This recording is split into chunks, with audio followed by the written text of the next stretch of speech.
Hello, and welcome to For the Love of Jewelers podcast. I'm your host, Mark Nelson, and this is my co-host, Fiona Morris, who kindly agreed after much persuasion to leave her desk and come join us for this show today. Thank you, Fiona. Happy to be here. You know, they're keeping things busy. Things are starting to ramp up. We're getting to busy season almost. So everyone's been... You're always busy, though. I am always busy, though a lot of that's self-inflicted. I like to keep busy. I am super excited because we did an interview with JJ Otero, and he is such an amazing artist, multimedia artist. He does woodworking, painting, sculpture, jewelry, and it's a really great interview. It is. He's such an amazing storyteller. In fact, there's this one thing he said that was so wonderful where he mentioned that he first started out with stamping. And I was thinking, oh, that's so interesting since he does have such a background and such a preference towards storytelling that it's something that's historically been used to tell stories. And he's a musician as well. Exactly. That's what I'm thinking. I'm really excited for what's coming. So excited. I remember the first time I met him. We are having a book signing. Matthew Shimony did the Art of Stamping book, and he had a lot of the local artists. Jacob Morgan, JJ was there, and I got to meet him there. And I instantly got on his Instagram and started following him. And that's what really hooked me. I was seeing his work. And then he's a really big fan of food, and yes. So am I. So I was like, where did you get that, JJ? So it'll be a good time. I hope you enjoy this podcast today. If you find any of this information helpful, you can give us a follow on our YouTube or find our podcast on Apple Podcasts, Spotify, or wherever you're getting your podcasts. So I'm really excited. We got JJ going to be on the show, and I love his work. And one of the things he uses a lot of technology in his shop. If you've seen pictures on his Instagram and stuff. Yeah. And he uses a Bonny Doon press to get a lot of those forms. And I think it'd be great to kind of to discuss the differences between using a press, hydraulic forming, and maybe doing the same job by hammer. Have you ever done that? Have you ever done hand raising or anything like that? Yeah, in fact, it's funny. I have a lot of background experience with repoussé and chasing, but less so with the Bonny Doon and more of like personal work, which I know you obviously have a lot more experience with that, and you've taught people how to use them for a really long time. So I would love to... Well, we got to swap stories because I've never done chasing or repoussé. Really? Never. I don't believe that. No, it's true. I mean, I used to set up the classes and had everything, all the tools laid out for the instructors and the students, but I've never done it. Really? Yeah.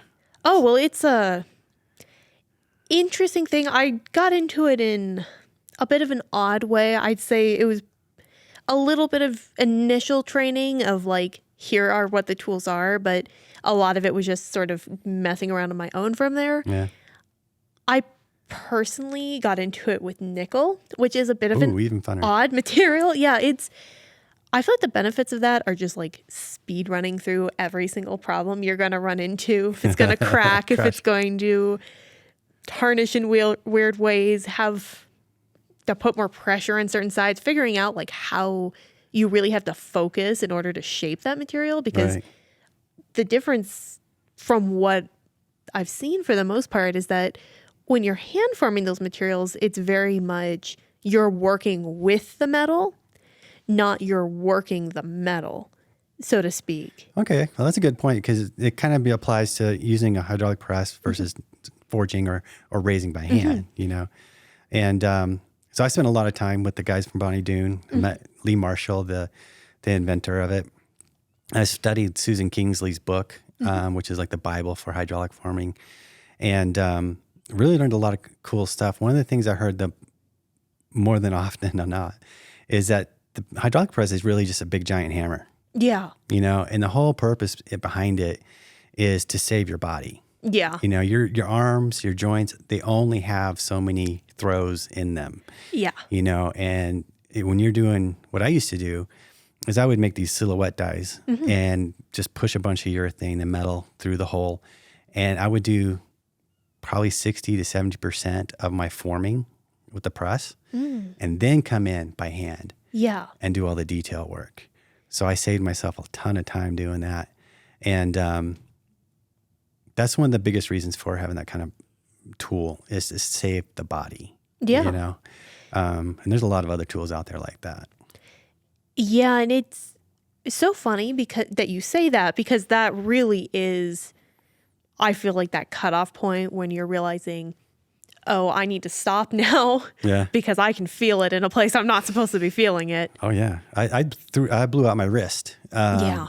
First, and it was useless for 6 months because I was hand raising 18 gauge bronze. Ooh, You know, geez, bronze is hard too. I made the most beautiful bell. I'm sure it was gorgeous. Sounds beautiful too. Oh yeah. But so yeah, it's all about saving the body. And I had a point. I totally forgot what it was going to be. But there's a lot of technology out there like that, saving the body. Mm-hmm. So we were just talking to JJ, and I remember part of the conversation where he was talking about he got feedback for using the press wasn't a traditional method of stamping and getting those forms, right? And how it was just really the machine doing the work. And that is kind of true, but the weird thing is when you're using that press with a manual pump, I don't know if I'm just tripping out, but I can feel that metal move. Oh, absolutely. And what's interesting about that too is that this isn't a new concept in the jewelry industry like as a whole. It's just a newer technology for the personal jeweler. For many years in more of an industrial jewelry manufacturing, early 1900s, they were using larger scale dies. Oh yeah. And even something like that. So it's interesting to see this because a lot of things nowadays that we're seeing that are thought of as more like antique pieces from that turn of the century were made in a similar method. Mm-hmm. They were coined in two-part dies. Exactly. And coining is something that's been around since medieval times. Exactly. Even longer than that. Exactly. So it's more of like a lever, essentially, that you're using in order to assist with thicker gauges, things that are more unwieldy, stretching that metal farther, because there really is some limitation you're running into if you're doing that by hand. Oh, yeah. You can only push metal so far with a hand tool before it starts cracking, it starts thinning, you're getting uneven. Yeah. The metal's moving in a very rhythmic way when you're hammering it because it's one small hit at a time. It's like the cues are different. Yeah. So when you're hitting metal with a hammer on an anvil or whatever, you feel the metal, you hear the metal. Yeah. And when you're using a press and you're pumping it up and it starts to slow down, your senses you're using different cues.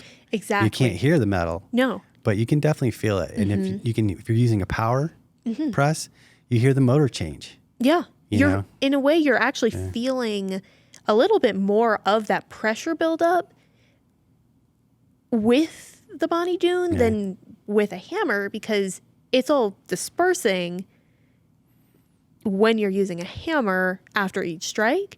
With the Bonny Doon, it builds up consecutively. So you actually have more of a warning sign of this is as far as you want to push it. Depends. Well, yeah. At least... It depends on what you're doing. Okay. Yeah. I've had so many silhouette dies blow out. Oh, no. And, I have seen coining dies break. And, Oh, really? I mean, there is no warning in that. Okay. It's pretty abrupt. So, but no, it's just a different tool, man. And that's how I think about it. I love it. I love to, push it out with the machine and then go in by hand and do some air chasing or something like that.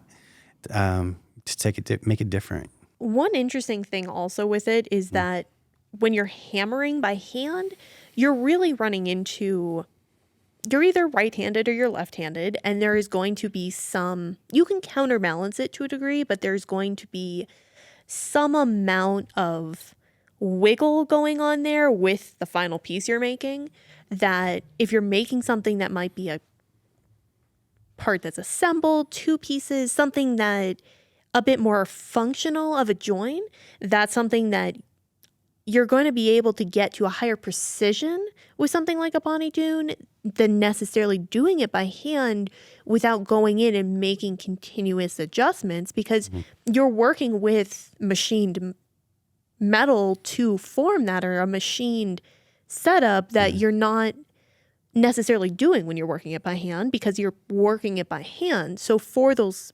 intricate moving parts, for pieces that have that assembly to it, you can, obviously you're getting that doing it by hand, but sometimes there's an extra amount of time going into getting it to that point that I don't think you would run into quite as often with the Bonny Doon, because it has that machined accuracy as a starter that you're working around, that you're working with. I think a big part of that is repeatability. Yes, exactly. You know, even the truest master is going to have some variance. Yeah. And with the press, you're going to get, once you get everything dialed in, you're going to have 100% repeatability. Yes. You know, for hundreds, if not thousands of runs. You know, and there again, it depends on your technique and what you're trying to do. But that's where big difference is repeatability. Yeah, and that accuracy. Accuracy and time saving. Yeah, and it's funny you mention that, because I know this is horrible, but I actually choke hammers when I do chasing, because I feel like there's a little bit more fine-tuned control with sort of stopping the strike where you want it to than when you're using a hammer how you would traditionally use it without choking it, where you do have a little bit of kickback. You do have a little bit of, if it's going a little bit farther than you want it to, pulling back or just keeping it to a certain degree. That's something that there's a little more tweaking you have to do when you're doing something by hand in order to get something to just that exact amount that it's in your mind, but translating that, sometimes it's a very fine balance. Right. What do you mean by choking? When you put your hand... Like right up by the head? Yeah. Oh, okay. They're like choking the hammer. No, yeah, I tend to grab it right near the hammer and actually rest the handle against my arm, so that it's just kind of half hammering, I guess, in a way. That's all you need sometimes. Yeah. You know? It's definitely not great ergonomically, but it works. So there's just so many techniques you can do with the press. And, adapt them to different situations. So, and everybody's coming up with some really insane tooling. Yeah. I love the new shot plates. Yeah. I've seen some really cool things done with those. Yeah. It's so quick too. Yeah, definitely. And especially because historically things with thicker gauges as well, you might have 3 people helping work on one thing in order to form it, because it's so thick. You need so much force behind it, or you're using some other kind of tool to assist with that. Now with something like with JJ's work, working with those thicker gauges, that can be done by an individual now with minimal effort like minimal strain going into it. Strain, that's a great word. Yeah. Strain on the body, because I've tried to move 2 millimeter metal. Yeah. It ain't easy. No, you're doing it, but it's not. Yeah. So it's pretty brutal sometimes. That it is. Sometimes that's where the fun of it is.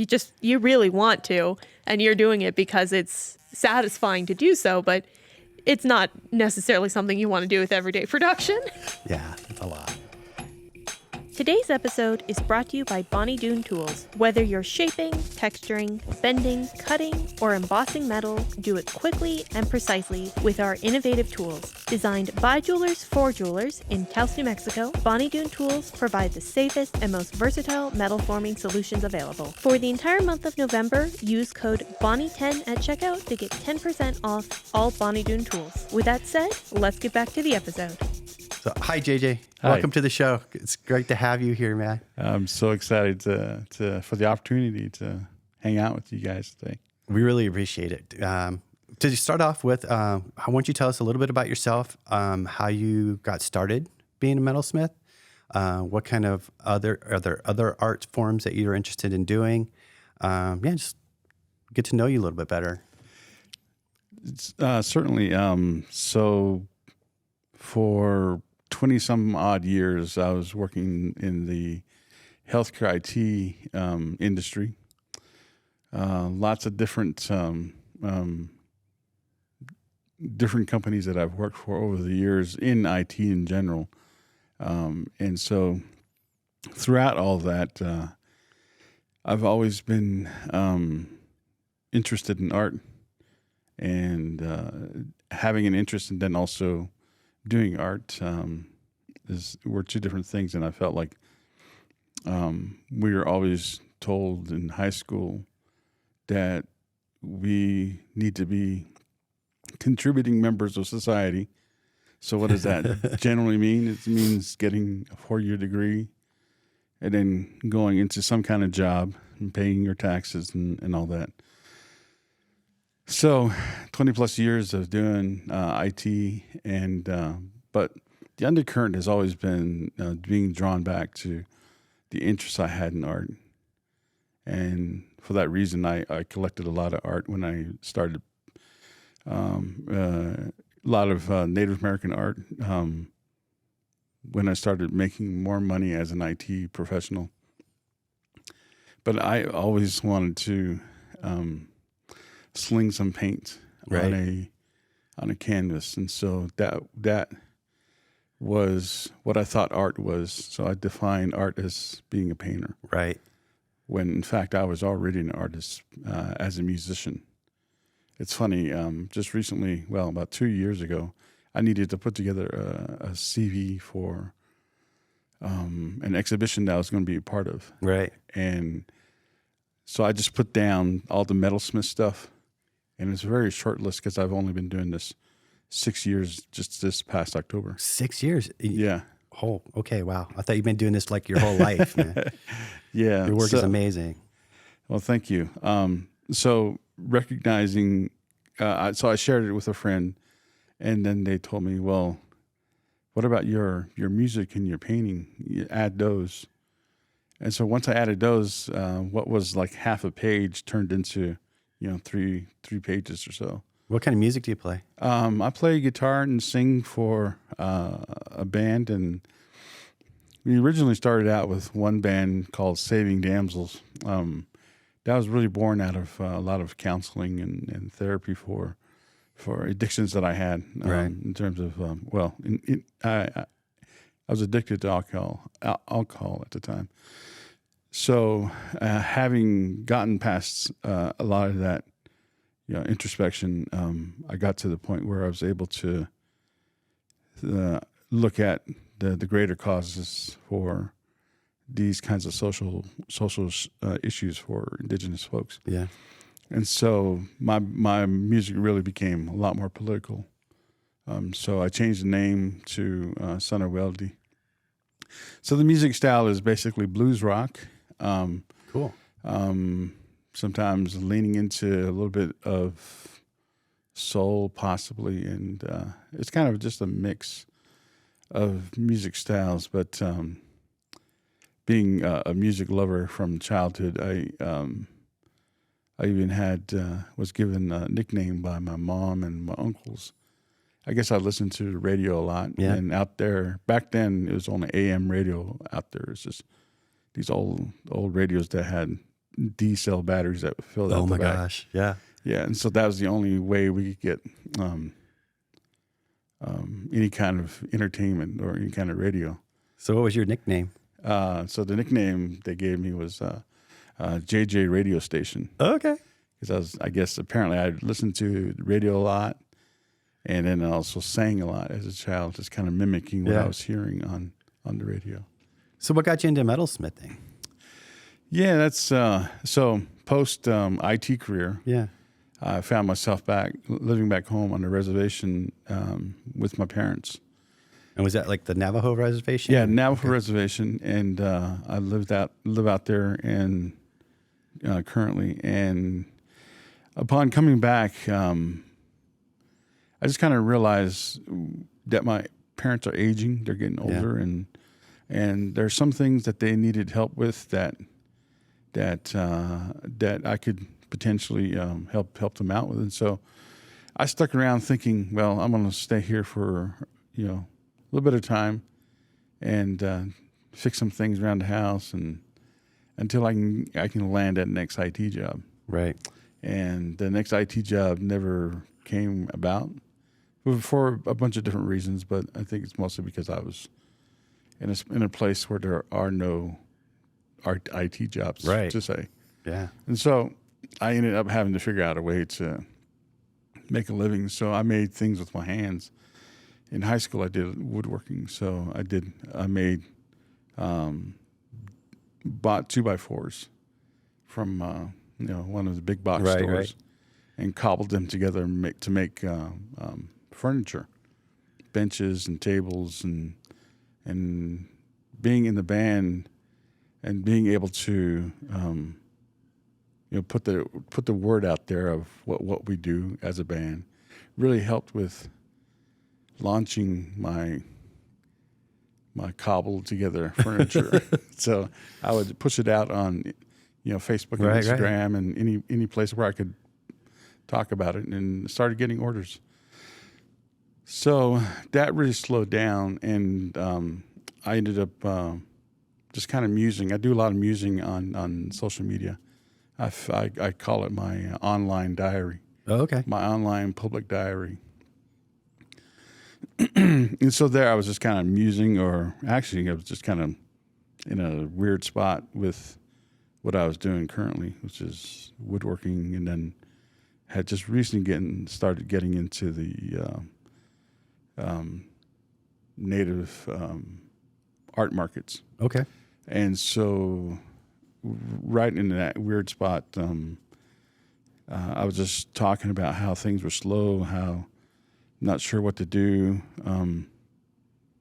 At that moment, one of my mentors, who actually initially got me into the art markets, assisted me with. That's a whole different story.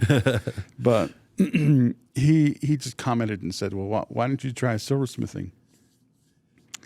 And I just said to myself, "Well, why don't I?" So I bugged him and said, "What do I need to get started?" Right. And so he kind of led me on the trajectory of doing stamp work. Right. And so I began. He told me to go and get 12 pieces of copper to start out with. Right. And he told me to get 18 gauge copper and go buy 12 pieces, and then stamp these however you can, and then bring them to me and I'll look at them. So that was really just kind of a little bit of a kick. Yeah. And then, so I began, I bought 24 pieces because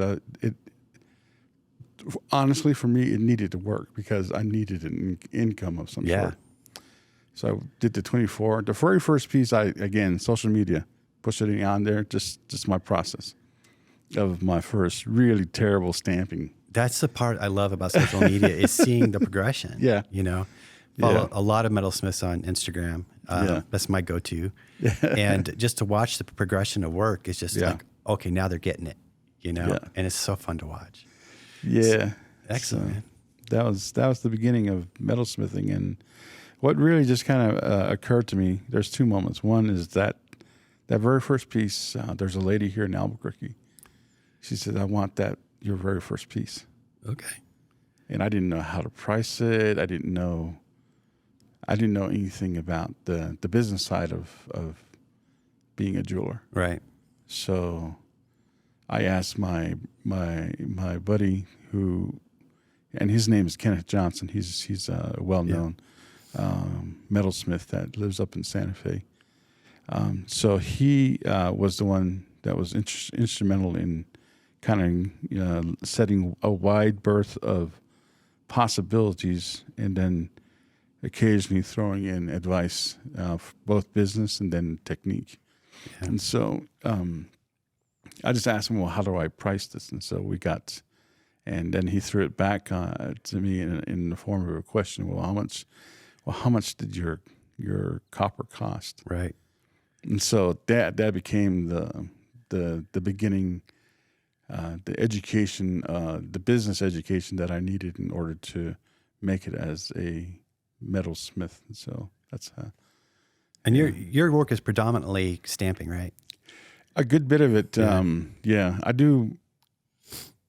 do delve into other techniques, but it's primarily stamping. Yeah. Are you mostly like self-taught or? That's a real razor's edge. I mean, I feel like I put in 12 to 16 hours a day when I first started out. And so, while I was told get some stamps, get this anvil, get a hammer. Yeah. That was the only advice I really got. I didn't get to sit down with somebody to say, now do this, try this, and this and this. So you got guidance. Really. I got guidance. I didn't get teaching and technique. Right.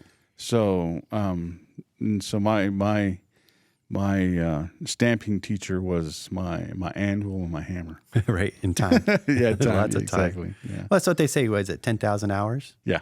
You know? Yeah. So it's one of the best expressions ever. Also, sorry to yeah, jump no. in there. I wonder with that, your work has this beautiful weight to it, a beautiful heft to it. Visual weight, too. Exactly. You use a lot of larger angles. And does your history with woodworking play into that at all as well? With some of those techniques that you're bringing and that work of the material, working with your hands, bringing that in, does that have any play with that as well? She's uncovered my secret. She's like that. Yeah, so woodworking does have a lot to bear on my work. Understanding that how woodworking works, I take some of those same concepts in terms of design and move them into silver. Yeah, so it is. The other thing is also just, it's kind of an homage to back when folks had to, melt coin silver down, do ingot jewelry, but with less stress on my shoulders and my, wrists and elbows. Yeah. While I shout out to the folks, men and women who do ingot jewelry. I had a late start to making jewelry, right, and I was conscious of how that might affect my body, and so that's why I always work towards leveraging. Science is not the right word, but using technology. Yeah, technology. Yeah, technology and techniques that would get me there quicker and easier. And tooling. Yes. Right. Yes, and so exactly. It's a nice segue right here. Absolutely. Because we're doing a really special thing this month. It's for Bonny Doon. Yeah. Where, you mentioned there's a code. You put in Bonny 10, BONNY 10, and you'll get 10% off of Bonny Doon items in November. So let's talk about Bonny Doon presses. Oh, yeah. We got stories. So, and it's really great that you mentioned that your willingness to try new tooling to reduce the effects on your body, right? And that's one of the number one things that the press is all about. What was your first press? How'd you get into it? And how has it changed your work? Like I said, the first 8 to 10 months, I specifically focused on doing stamping. Yeah. But I also knew that at some point I really wanted to work in heavier gauges. Yeah. So, again, in homage to how jewelry was done way back when without the heavy handwork or the cold forging work. So I first saw my first Bonny Doon in Kenneth Johnson's studio. And so there I was really kind of, I saw the machine and I was just like, that is such a cool machine. What is that for? And it looks very industrial. It's not something you would think you would see in a jewelry studio. Right. Yeah. So I looked at it and then he showed me how to use it. And it is terrifying to me because it had the electric pump. Oh, the loud so everything pump, was a little automatic. And says he kept warning me, watch your hands. Yeah. And so that's where I first saw the Bonny Doon. But this was years ago, back in probably at least 10, 15 years ago. When they were gold? No, gold he color? actually had a silver one. So Oh, okay. I don't know when those came out. So It's about when I started here, about 2008. So yeah, he had one of those, and so that was my first time seeing one, and so fast forward to when I got started 6 years ago. it was constantly on my mind that I need to get one of these. Yeah. I knew that you guys had them here, but as starting out, I don't have the money to invest. Yeah. They're a big investment in the machine, let alone all the tooling that's kind of necessary. Yeah. To work with it. And so I set about trying to find a used one. Could never find anything in the local area. Right. So a friend of mine and I, we were going out to Florida for an art show that he was doing, and I was his muscle. He's a sculptor. So on the way back, all the way along, I'm searching because I did have some jewelry with me that I was selling. All the way along, I'm spending as I'm selling things. Right. Like I bought my first shear, and it wasn't really. It was just a chopper, basically. Yeah. It only had like a 4 or 5 inch path. Right. Or throat rather. And so, and then I got an old buffer out there in Florida, of all places. So anyway, we were in Dallas, and we were getting ready to go to dinner with friends, and so I'm sitting there in the passenger side, just going through on social media, seeing, and then a Bonny Doon popped up, the gold one. Yeah. Yeah, the OG. Yeah. And I got so excited. I told my friend, we were following a car, and we were in his van, and I just told him, dude, can you call your friends, and tell them that you want to jump in with them, and you guys go have dinner. I need to go get this. Right. And I really upset him. I was like, we were right in the middle of afternoon, or the 5 o'clock traffic. Oh my gosh. And he was not happy. Right. And so, but he said, okay. So anyway, I went and found the Bonny Doon. And it was an old goldsmith. Okay. He said him and his partner had bought it years ago and really never used it in their work. And that they just had it sitting around for years. And he says, my partner is retiring. And for that reason, I'm kind of selling off the things that Right. I'm not going to need in my reduced small studio and home studio. And I says, well, I'll take it off your hands. I barely have enough to cover the cost.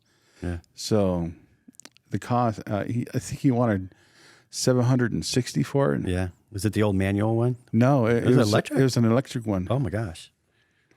So knowing how much they were new, and then what he wanted with the electric motor, I gave him all my cash that I possibly could. Oh yeah. Yeah. So anyway, so we started talking. I just told him my journey. And so I'm just starting out, and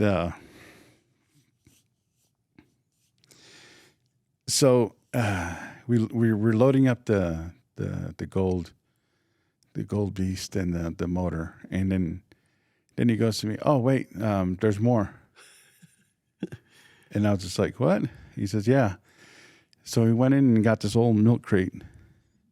It had all the dyes in it. Oh my gosh. The dyes, the forming bins. Yeah, the boxes. The boxes, yeah. Yeah. Urethane. Urethane.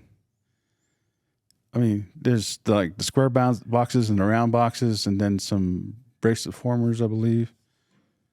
And mushroom formers. Mushroom formers. Yeah. Tool holders. Yeah. And I just I couldn't believe it. And then he says, well, I hope this helps you. So, and I was saying something about, yeah. So I'm glad I have enough money for it, because Right. I was out on this trip. And so thank you so much. And then he just says, well, let's just make it 700 even. It gives you a little bit of money to get back home. Oh, jeez. It's like, okay, yeah. It's like, That is a wonderful story. but yeah, he just kind of patted me on the back and said, good luck. That's awesome. So a lot of little things like that have just kind of, the product of intentionality. Yeah. I have a quote in my shop that says that the harder you work, the luckier you get. Yeah. And I really abide by that. And when I'm feeling like things aren't going as well as they might be. Yeah. So, and I capture those stories and share them because hopefully it's meaningful to somebody. Yeah. Somebody else that's starting out. Yeah, and I love those things that you're posting on your social, and because I take the moment and I read it. You know, I'm like, okay, I knew that, but now to see it posted again reminds me of it. Yeah, you know, it's huge. So. Yeah, I think it writing about stuff like that also. There's a strange thing that happens in our heads. It says that these things that I'm talking about, when we're vocalizing it, well, actually, when we're thinking it, it has a certain importance. Yep. But if we write it down or we talk about it, then it increases in importance to us. Right. So sentimentality is very much correlated to actionable things like talking and writing it down, manifesting it. Yeah, exactly. And so, so yeah, that's kind of what I try to have in my life and have it guide my life, and as a result, my jewelry making. Yeah. So much of. Oh, go ahead. Sorry. It's your turn. There's so much of that as well, especially in the jewelry industry, is you're communicating so much of that without words, with your hands, creating a piece. So being able to also communicate that in words, and in your case, communicate that in music as well, is such an astounding balance that I feel like a lot of times gets missed with focusing so much on one thing or another nowadays, that it's truly wonderful seeing what you're doing and what kind of impact that has on the community. I feel like as a whole is something that is a direction more people are wanting to focus in nowadays. So it's wonderful seeing you getting out there really doing that. Yeah.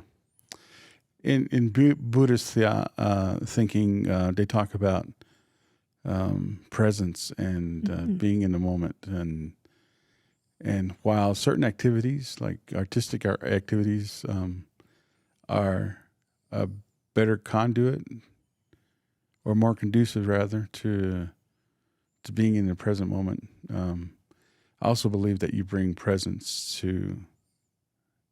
You bring the presence. Yeah, it's not the activity that brings the presence. While artistic activities do tend to allow you to nurture and water that a little bit better. Yeah. Yeah. So that's why stamp work is, or just in general, jewelry work is for me. It is for me too. Sawing, piercing. Yeah. You can't. You have to be present. Buffing. No, I mean, yeah, a little bit. You should be aware, you know. But no, I love the process of jewelry making. Filing is one of the times I'm the most in the zone. Yeah. You know, aware of what's going on and just enjoying it. Yeah, exactly. It's a stupid little process, you know, but it's so critical. Yeah. So you still using the Bonny Doon? Absolutely. Have you gotten upgraded or changed your hydraulic forming processes, or? Nothing's really changed. I think I've gotten a lot more tooling for it. So currently I have a Mark III. Yeah.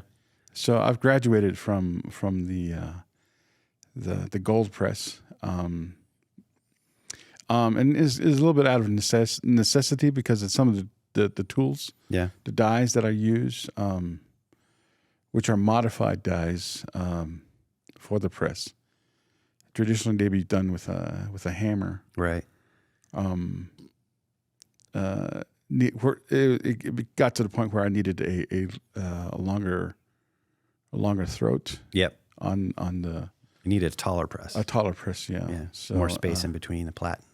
Exactly, and that got me to, to the next iteration, the Mark III. And so, in the meantime, what's happening is I'm taking my old press and kind of looking at, a potential program like a native arts program that has a jewelry component where they might benefit from having that tool, and I can come and demonstrate. And I believe Bonny Doon is also committed to helping me out by refurbishing the machine with a new RAM, and then changing out the springs.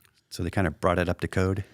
yeah, exactly. So, and then they offered a package of tooling for it. Nice. So I'm trying, just kind of searching to see where we can set that up for a program. That would be amazing. Are you looking more for like a youth program, or just? Generally speaking, yes, high school would be ideal, because I feel like you can throw the seeds on their field and it's going to germinate. Yeah. Even if they don't do it right away, at some point, I just like they'll recall that and say, "Oh, that's what happened to me with woodworking. I did it in high school, but never did it again until 30, 40 years later." Yeah. And I remember how good I was at it, or how good it made me feel. I guess that's a better way to say it. So my experience with hydraulic forming it was kind of odd. At Texas Tech University in Lubbock, they had this great big giant interpack press. No. It's industrial. Yeah. I mean, literally is bigger than the couch. Yeah. And my professor knew die forming, silhouette die forming. And I made some really great pieces that way. I would use the press to actually do 80% of the work and do the rest by hand, Yeah. When I got here at Rio, that's about the time Phil Poirier took over Bonny Doon. And so I was on the tech team, so I worked very closely with him. Drove up to Taos many, many times for lessons. Yeah. And really was the SME, a subject matter expert here at Rio on the press. I was his right hand here at Rio. And so he taught me how to make this. This is my funny story. And he taught me how to make these coining dies. Oh. Right? Yeah. And so I made one. It's about the size of a nickel in diameter, right? And we have a lab tech here at Rio, and I was trying it out, right? And I took that thing up to full gauge on the pressure, man. And it shot through the acrylic spacer, and it went off like a 22. And it was right when the safety guy walked by, and he ducked in. He goes, "What is going on?" I'm like, "Nothing, man. We're okay." I swear to God. But that would only have happened when he was walking by. Yeah. You know what I mean? So, don't shoot your dice through the acrylic spacers. Not good. No, it scared us just a little bit. But just the things that you can do and how your work can grow from it, of a new technology, a new technique. Yeah. It's truly amazing. So Phil has been, Phil Poirier has been really instrumental in guiding me with jewelry aesthetic and design and some of the business. Oh yeah. So I remember I was up at his shop and we were making some custom dies that I was making the die itself. Yeah. And then when we were pushing it, the same story. Yeah. But we were doing it in a 50-ton press. Yeah. That had the little glass windows on them. Yeah. And we were pressing it, and the same thing happened. It just exploded. Yeah. And we were just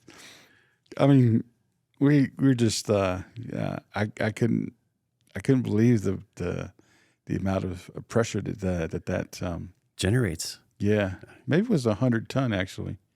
Yeah, if you're working really big and big diameter, you're gonna take it up to 100. Yeah, so I think it was 100-ton because I remember it's a real stout little guy and had there's windows that come down. Yeah. So, but Phil and I have been. He's become a mentor of sorts, and I really appreciate what he's done for me. And I know you guys have had prior relationship with him when he owned Bonny Doon. Yeah. And then obviously, of course, Peter's a great guy. And I continue to work with him on custom things. So I'll tell you a Phil story. So back when I was starting, soon after I got my gold Bonny Doon, there's a company in Gallup that they resell dies. Oh, okay. So contra dies, Right. 2-part dies. I always forget the technical name for them. I'm spacing When it it's too. a 2-part die. Yeah. Is it They're conforming? conforming. Conforming die, yeah. So anyway, these are big. It's probably about 6.5, 7 inches round. Dang. So I bought the dies, but there's only like I don't know. There's maybe 4 or 5 sets floating around the United States, and I have one of them. Wow. And I knew that eventually that I needed to get it modified for the Bonny Doon. Right. So that's where I messaged Phil and said, "Hey, I've got these dies. I'd love to retrofit, get them fitted for my Bonny Doon." Yeah. And he says, "Okay, bring them up." And so went to visit him in Taos, and then we got it all figured out, and I was able to set everything in my old gold press with those very first huge contra dies. Yeah. So ever since then, any tools that I don't make myself, I try to get them retrofitted. Okay. So that they work in the die. And so while I was sharing that on social media, somebody came in and says, "Well, that's not traditional." Right. And I just fell back on what Phil told me about appropriate technology. Right. Appropriate technology meaning that, however many years ago when Navajos and Hopi or Pueblo people started making jewelry, that some of those technologies did not exist, but they also had certain access to certain technologies. Yeah. That that they used, which might have been frowned upon, maybe, I don't know. But I always talk about leveraging technology in my work because it'll make it easier, more efficient, and a lot of times more consistent. Yeah. Well, the first thing I was ever told about the Bonny Doon press was it's just a big giant hammer. Yeah. Instead of you throwing it, the machine throws the hammer. It's a little hammer. It's still a hammer. That's all it does. It squishes stuff. And at the end, you still having to hand finish everything. Yeah. Yeah. Yeah. So I was wondering, you were telling me earlier that like Picasso was one of your influences and an artist that you really enjoy. Mm-hmm. Imagine what he would do with CAD. Oh, no. It's like, okay, it just wasn't available then. Yeah. If he was here now, what would these old time artists do? Yeah. Michelangelo, he'd be printing stuff out of their Forum Labs every day. You know what I mean? Yeah.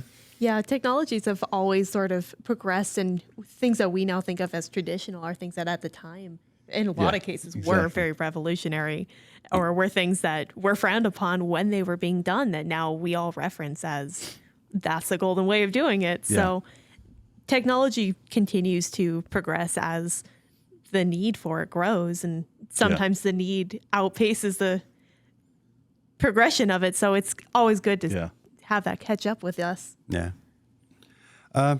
We were talking earlier, and you said you had a really great story about kindergarten. Yeah. So from time to time, I get invited to speak to art students or jewelry students, and so I was invited up to the University of Wisconsin Whitewater by metalsmith professor Teresa Ferris. Okay. So she's up there and teaches the young people there jewelry arts. So I was traveling to Indianapolis for a show, and as I was driving, I was traveling to Chicago to see collectors, and she just messaged me and says, "Hey, since you're in the area, come up and talk to my students." I said, "Yeah, absolutely." So I went up there, and that began the relationship. And so a year later, they asked me to come back. And so I was teaching how to make stamps, the process of filing them and sawing, and then heat treating, tempering, all that. And so they asked me to speak to, or she asked me to speak to, I think 2 or 3 different classes. Yeah. So one of the classes was about art theory. Okay. Yeah. So never having finished college, I had no idea what art theory meant. Right. So I started studying it, and so I wrote this, had this like bullet point thing to present to the students when I went to this art theory class. Yeah. So I started out and started to lose the students right away. Yeah. And but I knew in the back of my head that these students in here were they were art school art teachers that are in their senior year. Oh, okay. Yeah. And while I'm losing the audience, I started thinking in my head, I need to change this. What should I talk about? Then I remember when I was a child, as a kindergartner, preschooler. In those times, they always had like art time or drawing time right after or before sleep time. Yeah. Nap time. So I was just relating to them and telling them about their place in the world as school teachers, as art teachers. And it says, let me tell you my story. My story is that when I was a child, there were 3 things I loved to draw. One was Godzilla. Yeah. One was the mittens from out in Arizona. Yeah. The plateaus. And then third was juniper tree. Oh, yeah. So, and those are the things I drew over and over again. And I would lose myself in the drawing, and then all of a sudden the teacher would come up and say, "Hey, JJ, what are you working on?" And I described the same 3 things I've done over and over again. But then she said, "Show me." And that always sent a tingle, or just kind of like a smile, or a feeling of like somebody's interested in what I've done here. Right. So I would show them, and the feeling that I got when I heard the word "show me" was so powerful. Right. I didn't realize it at the time, because I was more in tune with things like that, the important things in life. So fast forward to talking to the art students, I just said, remember that you play that pivotal role of maybe creating the next artist that loves to do whatever you guys are working on. Right. That's your role. And while societal things are happening and things are going around in the world, just remember how important your relationship is to this child that's formidable, that's just now learning and headed into the same world that we're having to deal with currently. Yeah. And art is going to help them. I got goosebumps, dude, because I can relate. Yeah. I'm really here because in the position I am because of my high school art teacher. Yeah. His name was, ironically enough, Art Smith, right? Guy was insane. We had this show, this window showcase thing outside the room. So he put together the adventures of Bobo the Bubble Boy. And it was with all these little action figures, and they would kill each other, and he would splatter red paint and blood all over. It's pretty not allowable today. Yeah. But teachers are such an influential role. Fiona, did you have a teacher story? Somewhat.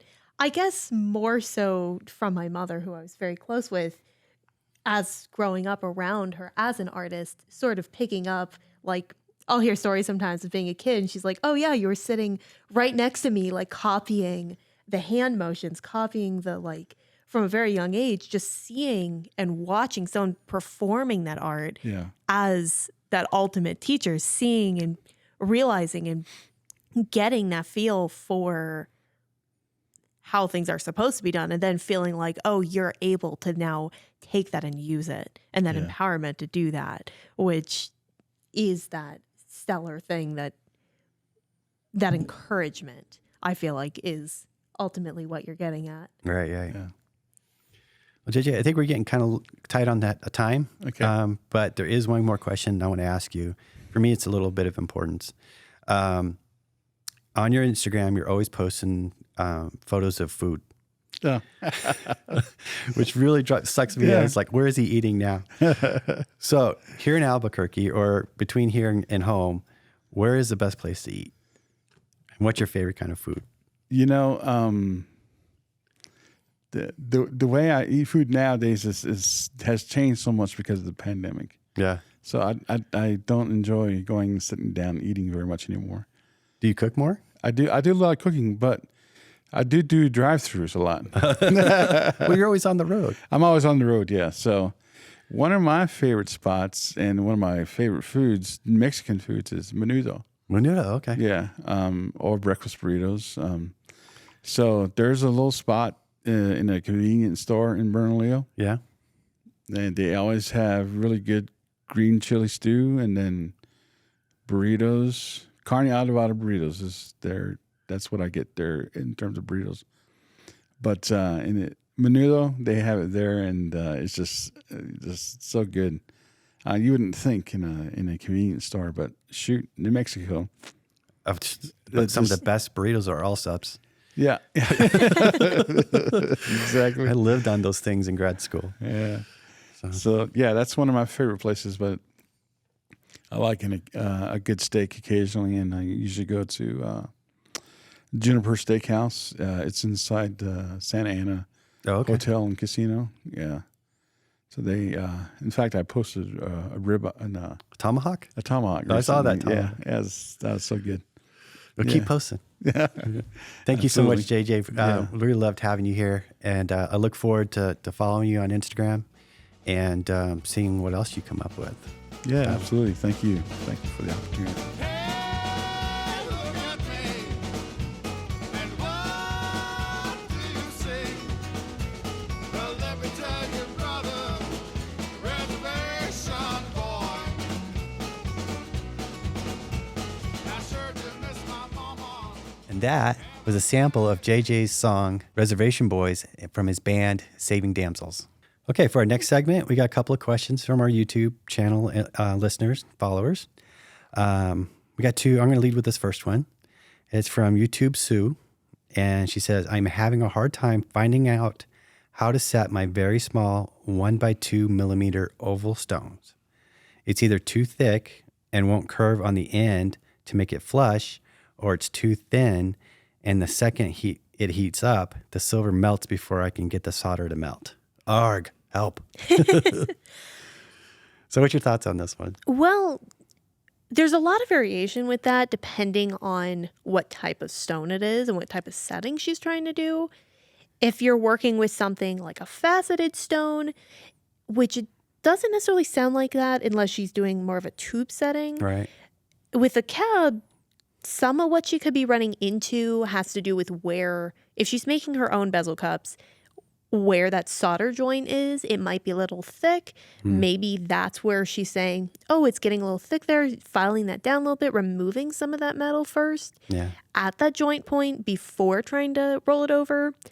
And this gets hard with smaller stones like that in terms of making your own bezel cups because it's harder to get that consistency.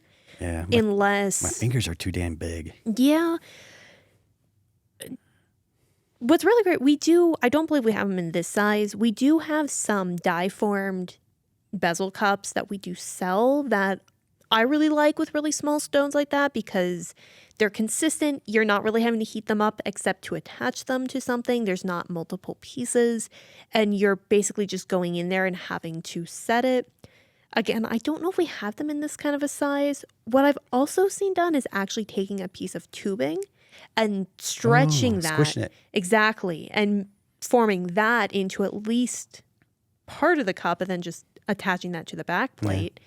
That's something that I've had some luck with in the past with really small stones, because forming that bezel around that's not always fun to do because there's really not much room for error, which you have with larger stones. And I'd have to use like tweezers or some kind of non-marring pliers to get into that tiny little space. Yeah. But, and I mean, if it's a faceted stone, prong set that baby. Yeah, honestly. I mean, if you want to do a tube setting and you're having some trouble, well, I mean, the hammer bit on our flex shafts for actually doing the setting around the stone when it gets really thick is wonderful because you're able to go in there and just kind of push that metal down without pushing in a way that at that size, you push too much, that stone's getting crooked sideways and you're spending twice the amount of time trying to pull it back and fix it as you are set it. Right. But it's a tough one. Yeah, there's so many different approaches to it. And that size, you're working with a little bit of, you have to get creative with it because you're working around it rather than. I've actually, in some cases like this, I've actually traced the stone and cut it out of sheet metal. Oh, so I make like a sheet metal bezel. Yeah. So it's not always the right solution, but it has worked in the past. So. Yeah. Or honestly, you could probably even do some kind of a flush setting with it too, depending on what you're working on. Yeah. That might also be an easier method to get it in there. Cool. I got another one from Lori Mitch, I think the name is. My question is, can I change the hand pieces from the regular hand piece to the hammer hand piece on my LX Fordham motor with the desktop dial control, or does it only work with the foot pedal? Do you know this one? Because I do. How about you answer it then? I know. Yes, you can. Just make sure you turn the motor off, and the hammer hand pieces, they exchange just like a regular flex shaft. Now, and with the foot pedal, you kind of slightly depress it and kind of get it slowly turning so it slips in. With the dial one, you might need to do that with the dial just very slightly, or just eyeball it. You're looking down the shaft, looking for that keyhole, and lining up that key with the hole. So, but that'd work. It works good, actually. Yeah, because I'm just. Because I've primarily worked with the foot pedal, less so the dial. Yeah. So I'm not super familiar with them as how they're functioning in comparison. I know I've talked to a lot of customers in the past who are wanting to switch from one to the other, and that becomes more difficult because you're having to rewire it, get it set up, get that switched over. That's not a super clean change from one to the other, trying to reconfigure what you currently have. But it's interesting to see that when you're just changing on one type or the other, the different hand pieces, that's something that's still very doable. Yeah. So that's cool. I hope we get more questions like this. This is really fun. Well, that's all for today's show. Thank you to JJ Otero for joining us today. It was fascinating to learn more about his creative process and his journey from woodworking to creating some of the most amazing jewelry in the marketplace. The story he shared about teaching other jewelry instructors about the importance they play in the lives of their students really, really gave me goosebumps. We'd also like to thank today's sponsor, Bonny Doon. Made exclusively for Rio Grande and designed by jewelers for jewelers in Taos, New Mexico, Bonny Doon tools provide the safest and most versatile metal forming solutions available. Now through the end of November, use code BONNY10 at checkout to get 10% off all Bonny Doon tools. Do you have a question you'd like answered on the show, or do you want to submit ideas for future episodes? Email us at podcast@riogrande.com. Until next time, thank you for listening and have a great day.